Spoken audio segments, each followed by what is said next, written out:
तुम ये मत सोचना कि तुम्हारे संबंध में वे चर्चा नहीं कर रहे। वे किसके संबंध में चर्चा करेंगे? तुम्हारे संबंध में कर रहे हैं। यहां सबके पीठ पीछे उसी की निंदा चल रही। सिगमंड फ्रायड ने कहा है, अगर सारे लोग 24 घंटे के लिए ईमानदार हो जाएं और वही बात कह दें हर एक से जो उसके संबंध में सोचते हैं, तो दुनिया में 4 दोस्तियां भी नहीं बचेगी। 4 अरब लोग हैं, 4 दोस्तियां ना बचेंगी। बात सच। अगर तुम वही कह दो जो तुम सोचते हो दूसरे के संबंध में, वैसा का वैसा कह दो, 24 घंटे के लिए लोग अगर ईमानदार हो जाए। फ्रेडरिक नीत्शे ने कहा है कि सारे धर्म लोगों को समझाते हैं ईमानदार हो जाओ, मगर बचना, इनकी बात मान मत लेना, नहीं तो दुनिया उजड़ जाएगी। दुनिया बेईमानी पे टिकी। सारे धर्म समझाते हैं सत्य बोलो, लेकिन नीत्शे ने कहा है कि भूल के भी ये भूल मत करना। यहां सारे नाते रिश्ते झूठ के, यहां सच बोले कि सब नाते रिश्ते नष्ट हो जाएं। अगर पत्नी पति से वही कह दे जो उसके संबंध में सोचती, तो उसी दिन तलाक हो जाए।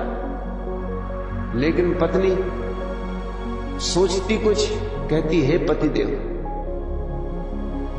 चिट्ठियां लिखती तो उसमें लिखती आपकी दासी, और पतिदेव पढ़ के बड़े प्रसन्न होते, चित्त उनका एकदम बाग बाग हो जाता।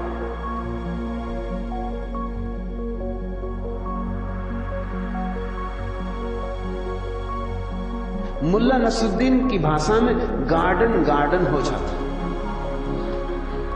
उसने बाग बाग का अंग्रेजी में अनुवाद कर दिया।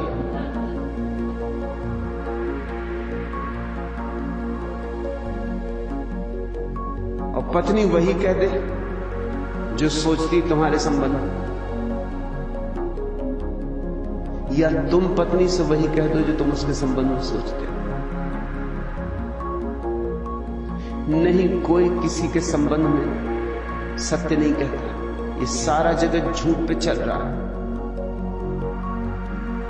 चंदूलाल का जवान बेटा घंटालाल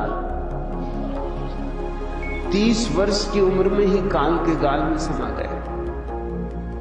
मुल्ला नसरुद्दीन की तबीयत कुछ खराब थी, सो उसने अपने बेटे फजलू को कहा, जाओ चंदूलाल के यहां और सहानुभूति प्रकट करके आओ। फजलू गया। रास्ते में उसे और लोग भी मिले जो चंदूलाल के यहां जा रहे थे। वे सभी घंटालाल की निंदा कर रहे थे। फजलू सब सुनता रहा। वह चंदूलाल के यहां पहुंचा। ऐसे मौकों पे क्या कहना चाहिए उसे कुछ पता नहीं था, अतः सुनी सुनाई बातें ही उसने कह दी। फजलू रोनी सूरत बनाकर बोला, डैडी को थोड़ा बुखार था इसलिए वे ना आ सके और मुझे भेजा है।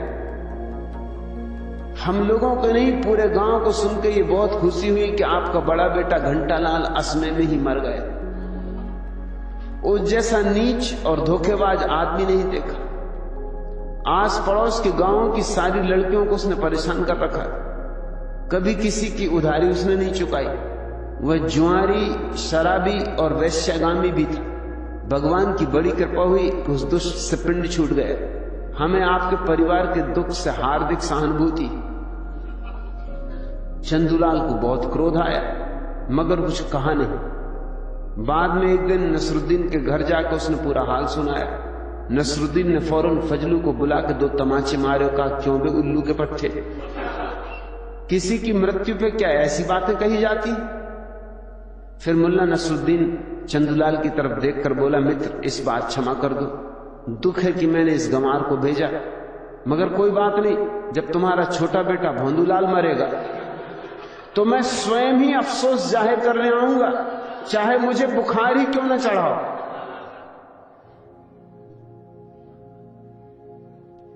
नीति से शायद ठीक कहता है। लोग सच सच कह दें तो जीवन की बस्ती उखड़ जाए। यहां के सब नाते रिश्ते झूठ, सब फरेब। पीठ पीछे लोग गालियां देते हैं, मुंह के सामने एकदम स्वागत करने लगते।